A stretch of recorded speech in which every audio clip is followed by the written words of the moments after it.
so sweet to trust in Jesus. Hymn number 351. 351.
Whosoever heareth, hymn number 171, first and third stanzas only.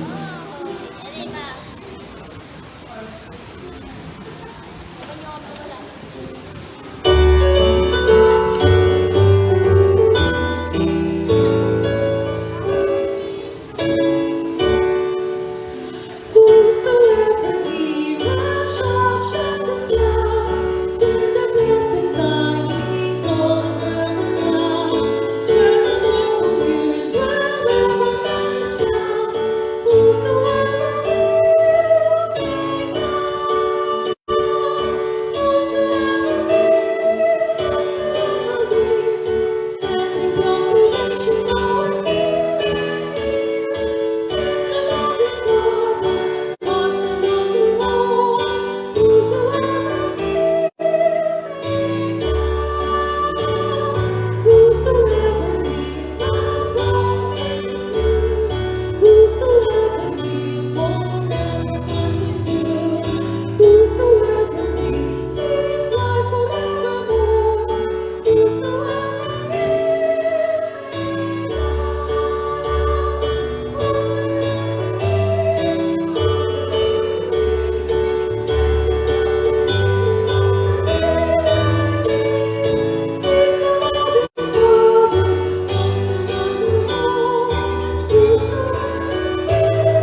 of the blood, team number 173.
Good afternoon.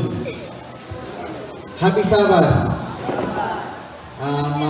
Pasalamatan kami sa AY Department alang sa inyong suporta sa pag-anhi sa mga event na annual giving event mga kaigsuunan ang Youth Week of Prayer 2023. Kani siya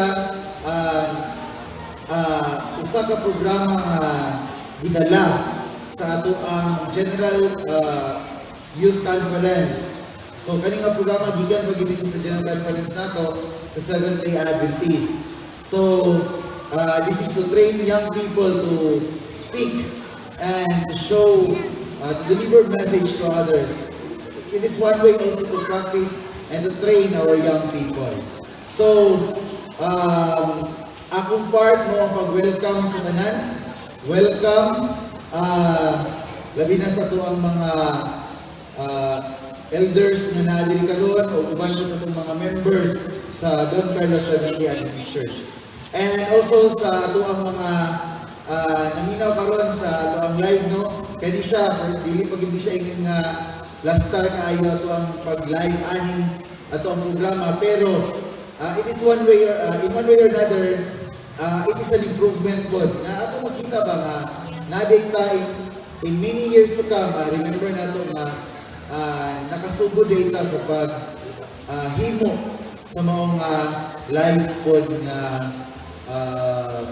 broadcast ato ang program dito sa Don Carlos Church. So another also one of my part will be I'll be reading the parts and participants of our program. The song service is been led to us by our song leader, Sister Rona Gentaldi. After sa iyahang part, after sa akong part padayon, you'll be hearing our opening song, our theme song. Then, after dayon yana, ato ang igsuon nga batanon si Brother Kate Rodilia, siya maghahatag sa atong opening prayer. Then, after yana, maminaw ta o pinasahi nga awit, kani kadalit ka nato ni Sister Lovely Dale Dumpasan. And after niya na maminaw kita sa mensahe sa ato ang first episode sa ato ang Love is a Verb series. So ato nang Bisaya, no, ang love day daw is love is a verb is where verb is an action word, diba? So ang gugma day daw usa ka action. Usa ka dili siya ingon nga stagnant. So episode 1 na to karon mao ang mag-deliver ni mao si we will introduce later our speaker. And after sa speaker, we'll be hearing the closing song, our theme song. Dahil ang ating closing prayer, ang ating speaker ang hatag ka natin. So this afternoon, may we feel the presence of God as we continue worshiping Him.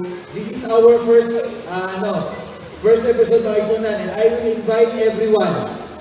Labi na sa natin karon na mag-invite ka mga friends nato sa sugod karon until Saturday. Every night during Sunday until Friday, the hour of worship time, 10 a.m. sa Saturday. Mauna siya ang schedule sa ato ang Youth Week of Prayer. So, invite your friends and I invite you also to come with us, to join with us for our Youth Week of Prayer.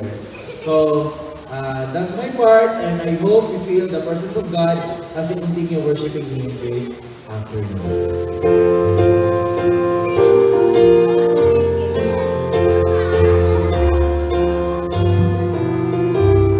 His love makes us happy. Shall we all stand for our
Mag-load kita sa open prayer.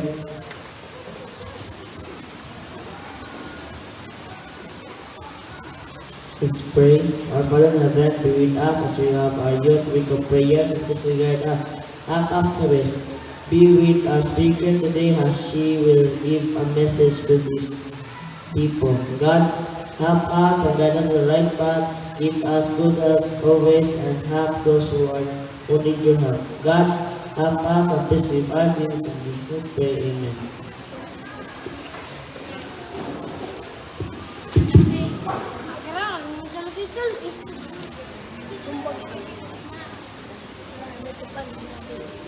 Ako ba ito ba? Dari dito. Isip ko.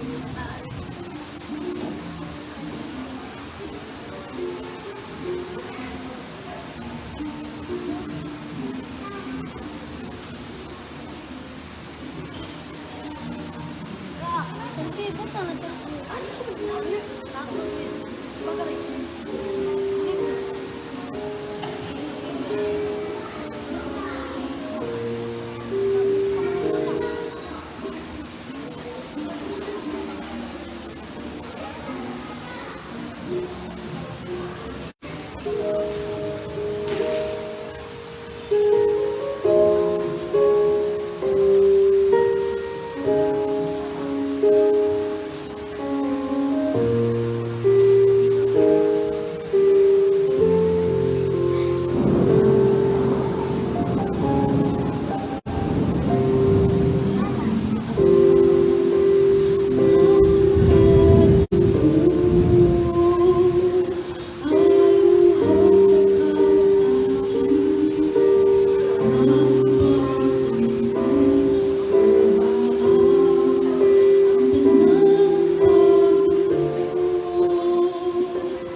Alang sa impormasyon sa tanan atong speaker ay ako i-introduce sa ato ang speaker. Wala ko na-lista diri kung sa gid ang kagaahan siya, pero nagdako gid siya diri sa ato ang eskwelahan sa Don Carlos. Gikan elementary hangtod I think high school naa siya sa ato ang tulunghang iglesia sa diri sa Don Carlos. Sa elementary niya na diri sa Don Carlos Seventh-day Adventist Elementary School, and sa iyang sekundarya dito siya sa Lakeview Adventist Academy, and napoy sa iyang senior high school I think sa BNSHI, and mikuha siya sa iyang college degree dito. Wala pa dili pa kamulo pa rin siya og eskwela. Kasamtangan siya na estudyante sa Central Mindanao University. Graduating na siya mga igsunan na sa kursong Bachelor of Science in Civil Engineering. So future engineer ni siya, and atong speaker nagapadayon na nagmadasigon sa pagserbisyo diya sa Ginoo sa buutan nga anak. Usa sa tuang teacher sa una diri sa Don Carlos Adventist Elementary School, si Sir Sir Newell Torres. So atong speaker walay lain kundi si Sister Kay Torres. Atong ihatag sa iya panahon alang sa iyang mensahe alang kanato karon sa kuno. Salamat.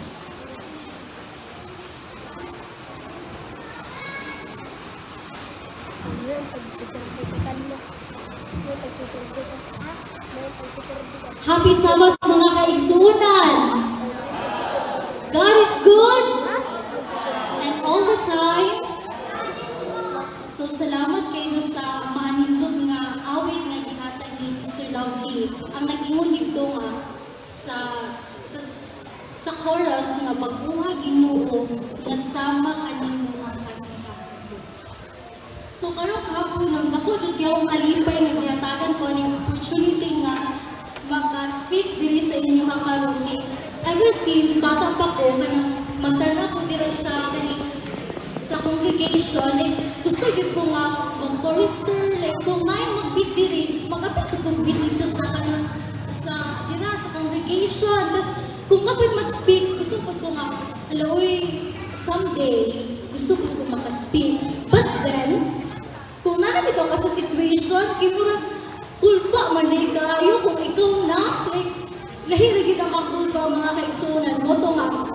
Pag ingon ni Kuya Giovanni na, okay, kaning, pwede na kang ma-request as first speaker sa kaning youth week of prayer.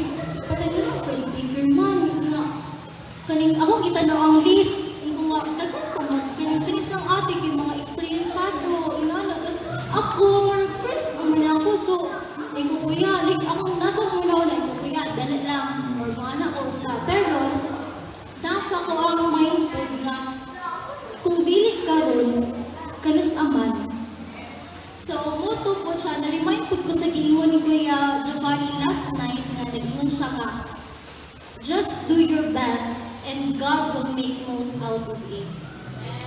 So, karong kahaponon, magstorya ta sa pinakalalong na expression sa love, which is sacrifice.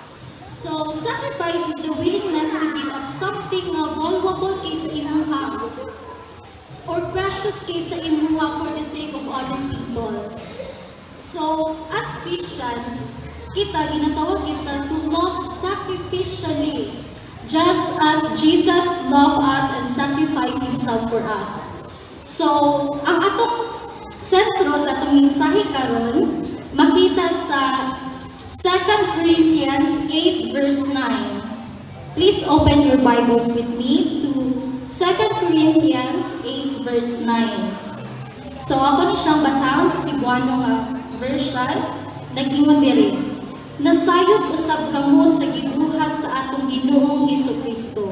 Nga bisan adunahan siya dito sa langit, nagpakakabus siya pinaagi sa iyang pagkatawo tungod sa iyang kaduoy kaniadto. Aron matimo kitang adunahan. So, ato na yung title sa ato ang kining mensahe karon, to love is to sacrifice. So, napa-share sa inyo ang story about sa isa ka hari nga na-in love sa pobre nga babae nga nagpuyo ito sa ilang harian. So, kani siya nga bae, nakapuyo siya dito sa gamay nga village sa kingdom sa mga hari.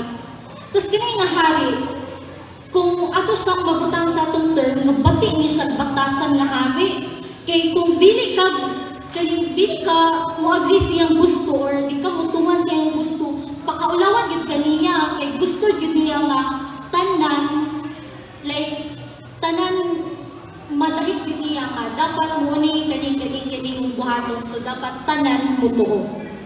But then, apan kaning sa iyang love atong maunga dalaga, dito napakita ang kaning mga tawhanong bahin niya. So, one time, isa ka adlaw-ana, nagunahon ang hari nga kining ipakita niya nga kan i-declare niya ang love atong babae. So, nagunahon na siya mga way kung masaon daw niya pagpakita. So, ano siya ka? Total, hari man ko. Unsa na lang kahapon akong adtuon to siya dito, tas ay ipa-escort na ko siya og kaning royal guards. Kay dalon siya diri sa palace. Hatagan ako siya mga alahas o kanang mga pisting nga nice kayo o kanang mamuhay nga prinsesa kay mo naman yun na kanang iyang ginano nga wife material to the bae kay butan, guwapa o unsa pa ka nga mga quality traits atong bayhana. Unya, confident education sa iyang self nga hari gud ko makuha na mong tanan. Kinsa man na siya nga kanang para mo dili ka nako. So moto nga before niya nga i-execute iyang plan or i-put niya into action iyang plan. Niya na siya nga.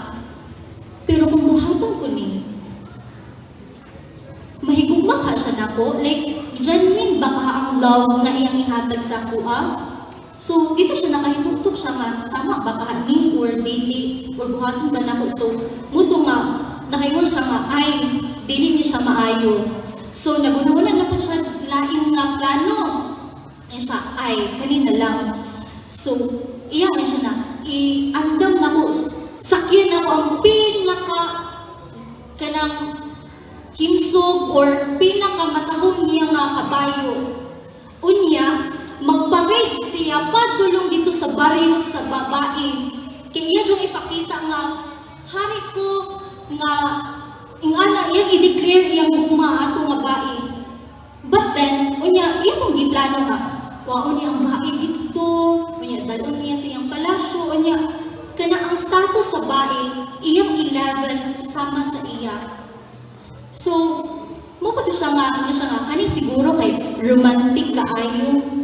Kani siya kani kung buhaton kay murag head over heels ang bae sa tuwa kay, syempre, hari gud siya nga, kanang mag-declare sa iyong love. So, pero iyan na pong nahunahunaan nga, kung buhaton baka ko ni, higugmaon baka ko niya nga genuine love. So, minyan siya nga, dili siguro no, kay kanang murag pakitang kay ko, like ginagamit niya iyahang, kung unsay naa sa iyang power, o unsay given sa iyaha para lang nga mawin atong heart sa bahay. Sa katapusan, nakamanahon siya. Ano siya nga? What if iyang biyaan tanan ang naa sa iyaha? Iyang biyaan iyang status. Iyang biyaan ang tanan kaptangan na naa sa iyaha. Muto iyang napili na option. Tapos, iyang ni-change iyang clothes into kanang ordinary lang. Tapos, iyang gibag-o ang iyang identity. Like, dili na siya ingon nga kanang katong grabe ka, batig reputasyon nga hari. But then, iyang gibag-o iyaha just to win the heart sa iyang babae nga hinigugma. So, kani siya nga story nag-illustrate sa ato ang true love brings sacrifice. So, si Apostle Paul, nag-storya po o na siya story sa hari who was willing to sacrifice everything just to gain the love sa iyahang mga katawhan. Sa atong key-text kaganina, nag-ingon ko in 2 Corinthians 8 verse 9, nag-ingon na rin for you know the grace of our Lord Jesus Christ, that through He was rich, yet for your sakes He became poor, that though His poverty might become rich. So mga kaigsuunan, sa atong Bible, dagan jud kay diri mga stories about love and sacrifice sa atong Ginoo. But karon nga kahaponon, hisgot lang ta or magdwell ta sa duha ka simple truths diri sa Bible. First, atong hari kay dato. So, kisa may familiar sa inyo diri sa Forbes magazine. Laba? O, ang Forbes magazine mga kaigsuunan, galista niya siya, or kanina sila isa ka section diri nga, galista sila sa mga pinaka-dato sa tibuok kalibutan. Unya, kabalo ba mo kung pila kabok ang billionaires dili sa tibuok kalibutan? Niabot og 2,668. Unya, kung sumahon na tanan ng ilang mga kwarta, maabot na $12.7 billion. So, kabalo mo kung kinsay pinaka-dato karon sa kalibutan? Elon Musk? Si Elon? Oh, tama. Ano ni Kuya Bonnie si Elon Musk. Oh, so si Elon Musk, siya ang founder sa Tesla nga brand sa car. Kanya siya po'y kaning dagat sa kaning mga negosyo. Sunod po tayo kay si Jeff Bezos, kaya siya ang founder sa Amazon. Si Warren Buffett, nga isa ka large investor sa United States o mention ito si Bill Gates nga ang founder. Popular na kay si Bill Gates, di ba sa unang panahon, si Bill Gates nga ang founder sa Microsoft. So, bisan pag itutan na ng mga kadatuan diri sa kalibutan, maka-compare ba sila sa kadato sa Panginoon? O dili, di ba? So wala gid kaayo. So ingana kadato ang Ginoo Siya ang creator sa tanang butang sa atong makita, sa ato ang nature palandaan, sa atong universe, galaxies, sun, stars, moon, sa tanan-tanan nga atong makita. Siya ang dabuhat, anak. So, Jesus Christ has possessed us from the beginning of eternity.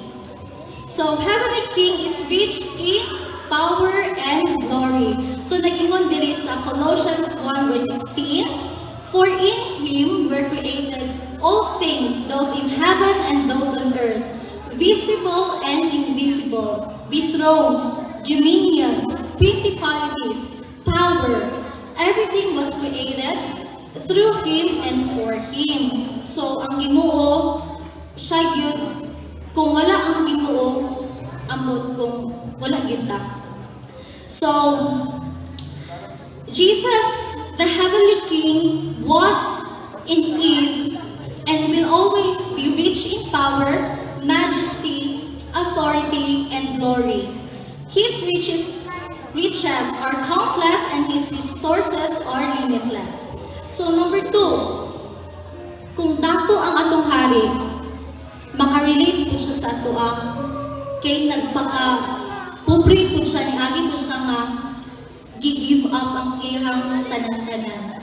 So, di ba naman ito Forbes magazine na naglista o ganing mga dato diri sa kalibutan, na po di ay naglista sa pinaka-pobre sa tibuok kalibutan. So, kung wala ka diri nga lista, so dili na kita mayon, kung makayon ka pobriha, pag kinako, grabe, wala may sige kwarta. So, kung wala ka ni na lista, so, above reputation nila na nata sa siguro mga katunga na sa tunga-tunga. So, sa Australian Non-Government Organization Fund for Peace, nakalista sila kung 100 kabuok nga mga katulad yung pinaka-pobre nga tao. Gabi na pag kayo sakit na pag kayo kung ikaw number 1, di ba? Pero wala na sila matter na. So, ang first place, kaya ang Sudanese nga babae nga ang pangalan niya kay Mary Mola. So, kanya siya, isa niya siya nagpuyo niya siya sa isa ka camp refugee nga kanina siya tulong ka anak niya. Single mom na niya siya, tapos siya'y nagtaguyod anin sila hatanan. Ang ikaduha, si Prem Bahadur Lama. Kani siya, 45 years old, yun siya nga lalaki, nga iyang trabaho kay kanang mag-carry o mga bato sa iyang basket. Gatrabaho siya 10 hours a day. Kung ato muna umpugat ng kanyang bato. To sumura yun iyang trabaho. Tapos iyang yung sweldo kay $4 per day. Kung ato nang i-convert into pesos, so naroon na siya sa mga 200 kapin per day. Tapos na siya'y anak, kasi yung asawa. So, iyon yung mga wall items kay relo, tas iyang basket, o iyang sinina, mura dyan na iyang pinaka-importante sa iya ka. O kato iyang basket, iyang ginagamit para magtrabaho. So, makumpare ba ni mga ang ilang kaagi, so sa ilaha, sa ilang duha nga nalista ko. Tas, makumpare ba ni mga kaagi ni Jesus Christ sa ilaha? Like, siya dyan, nag-ingon din nga, si Jesus Christ, like, poorer than sa katong duha ka atong inisgutan. So, nag-ingon siya din sa Philippians chapter 2, verse 5 through 8. Care about them as you much care about yourselves. And think the same way that Jesus Christ taught. Christ was truly God, but He did not try to remain equal with God. Instead, He gave up everything and became a slave. When He became like one of us, Christ was humble. He obeyed God and even died on the cross. So atong Ginoo, nagpakapuprig yun sa iyang gibiyaan, ang iyahang unsay naa sa iyaha, unya nagpakatao sa kasungan dito sa Bethlehem. He left the power and glory He had and put on cloak of poverty. Iyahang gibaylo ang iyang himaya,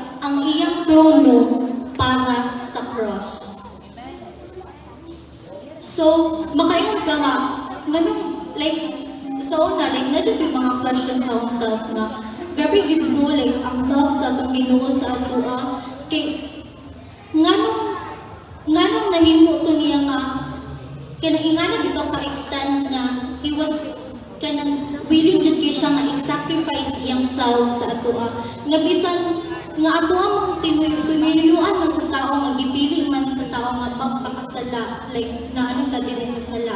But then, tungod ni siya sa gugma niya sa ato, he became poor for us, which is really the richest of love, sacrificing for the well-being of the ones you love.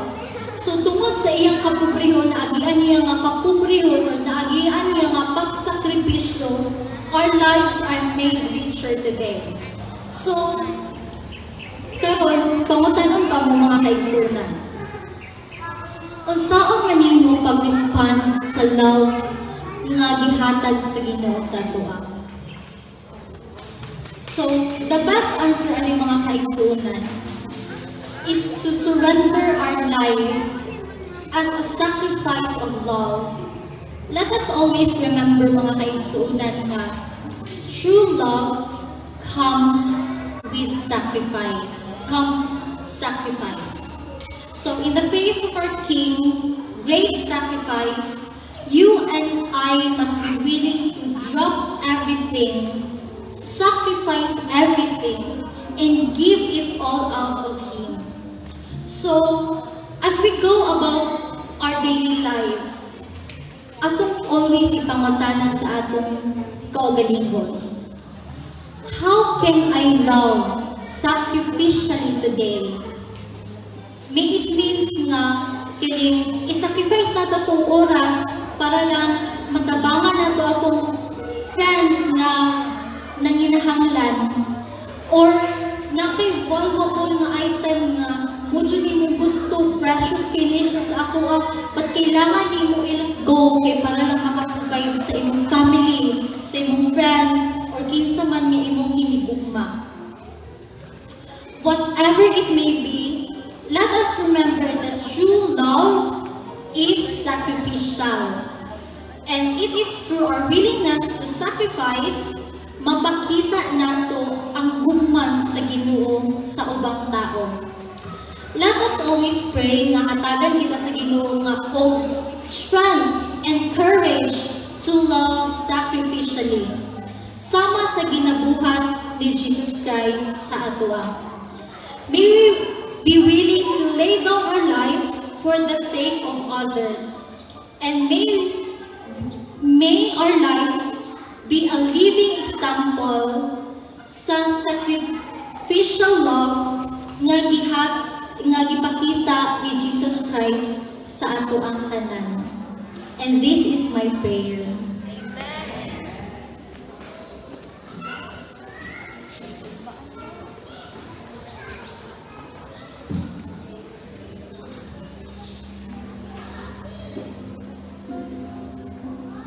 Before we proceed sa ato ang closing prayer, let us group ourselves into 3 and we will have our garden of prayer.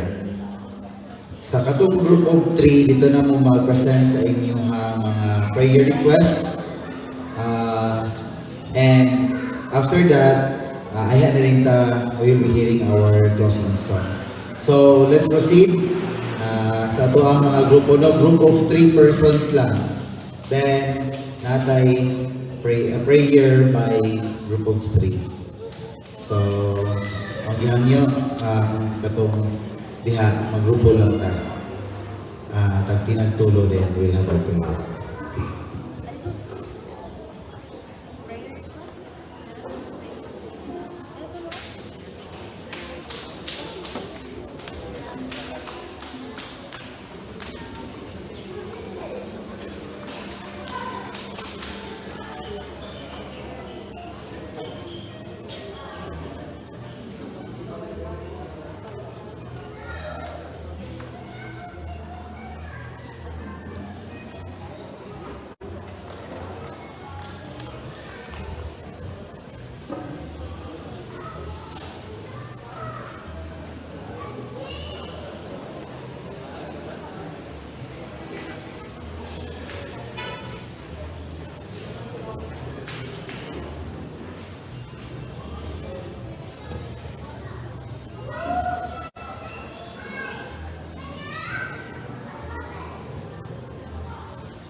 Dili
sport.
Yan na lang.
us bow down our heads for the word of prayer. Let's pray. Dear Heavenly Father, as we come before you today, we are grateful for your opportunity to reflect on the great sacrifice of love. We recognize that true love is not a feeling but a selfless act of sacrifice and giving. May we be willing to put the needs of others before our own, to give of ourselves without expecting in return, and to serve others with a humble heart. We thank you for the ultimate sacrifice of love demonstrated by Jesus Christ on the cross, who gave his love for us. May his example inspire us to love others with the same selflessness, love, and devotion, just like Jesus Christ did. In Jesus' name we pray. Amen.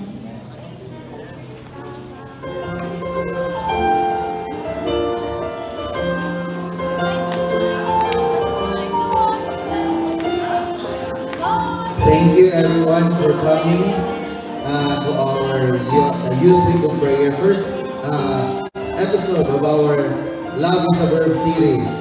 I hope na ugma 6 p.m. alas 6 gid mga igsunan. Dili na ni late niya mo ang time. Rain or shine ni siya, anhi kita diri 6 p.m. And also, sa katumaan namin karon, we are also live tomorrow. So, itong mga nasa nagyan, no? Pwede rin naman na sa itong live. And sa ito ang mga kabatanunan, announcement na magpabilin sa takay napatay mga partisan sa ito ang kanta during sa ito Sabbath program next week. So, thank you kaayon for coming, and I hope we are blessed by the message. And thank you, Sister Kay, sa imong message. Pero kahabonon. Tomorrow, our speaker is Brother Clifford Canino. And tsada po niya topic iyang i-deliver sa tuwa tomorrow. Thank you, og happy Sabbath sa tanan.